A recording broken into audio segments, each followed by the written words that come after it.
Ito ang latest weather update.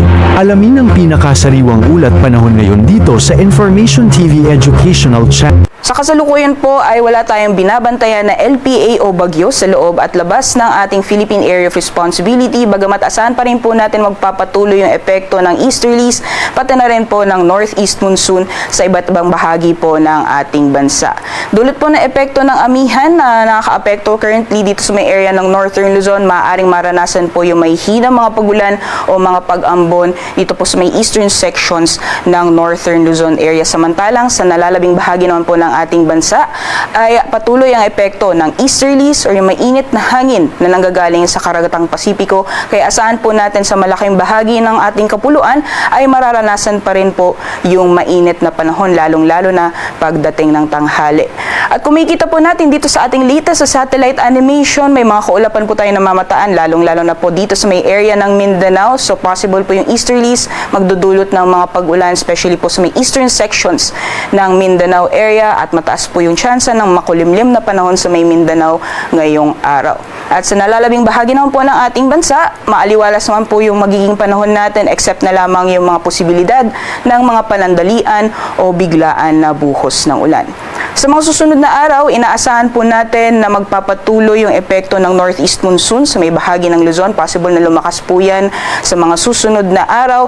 Meanwhile, possible sa darating na Wednesday or sa Miyerkules ay makakaranas po ng mga pag-ulan sa eastern sections ng Visayas at Mindanao, pati na rin po dito sa may Bicol region. So possible maranasan po ngayong Wednesday yung moderate to heavy na mga pag-ulan, kaya doble ingat po sa ating mga kabayan dyan po sa Kabikulan, sa Eastern Visayas, kaya din sa eastern sections ng Mindanao area.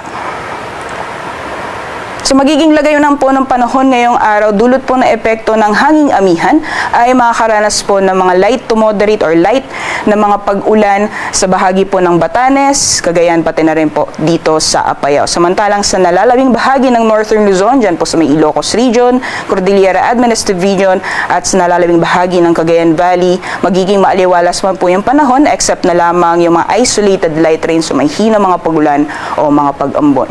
For the rest of Luzon, for Central Luzon, and for the rest of Luzon area, ay inaasahan po natin yung maaliwalas din po na panahon, magiging mainit, especially pagdating ng tanghali, at may mga posibilidad lamang po ng mga panandalian o mga biglaang thunderstorms, especially naman pagdating sa hapon o sa gabi.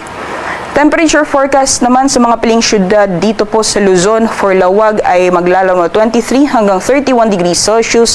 Ganyan din sa Tuguegarao, maximum temperatures po natin ay aabot ng 31 degrees Celsius.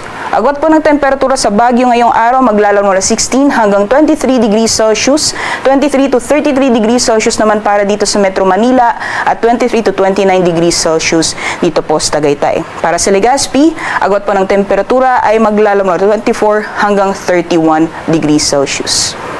So magiging lagay naman po ng panahon sa nalalabing bahagi po ng ating bansa dito po sa Palawan, Visayas, and Mindanao. Malaking bahagi po ng Palawan, Visayas at Mindanao ay makakaranas po ng maaliwalas na panahon except na lamang yung mga biglaan o mga panandaliang buhos ng ulan, dulot po ng mga isolated na thunderstorms. Although dito po sa may eastern sections ng Mindanao, particularly sa may Caraga, maaring maranasan po yung mga kalat-kalat mga pagulan, pagkidlat at pagkulog, dulot po na epekto ng easterlies, at magiging mataas lamang po yung posibilidad ng mga pag-ulan or makulimlim na panahon rather sa nalalabing bahagi ng Mindanao area ngayong araw. Para naman po sa temperature forecast para sa mga piling syudad sa Palawan, Visayas at Mindanao, para po sa Puerto Princesa, gayon din sa Kalayaan Islands, maximum temperatures po natin naabot ng 32 degrees Celsius, gayon din sa Iloilo, pati na rin po sa Tacloban naabot din ng 32 degrees Celsius. For Metro Cebu, agwat ng temperatura maglalaro 25 hanggang 30 degrees Celsius. For Zamboanga ay 24 to 33 degrees Celsius, 24 to 32 para sa Metro Davao, at 24 to 30 degrees Celsius naman para sa Cagayan de Oro.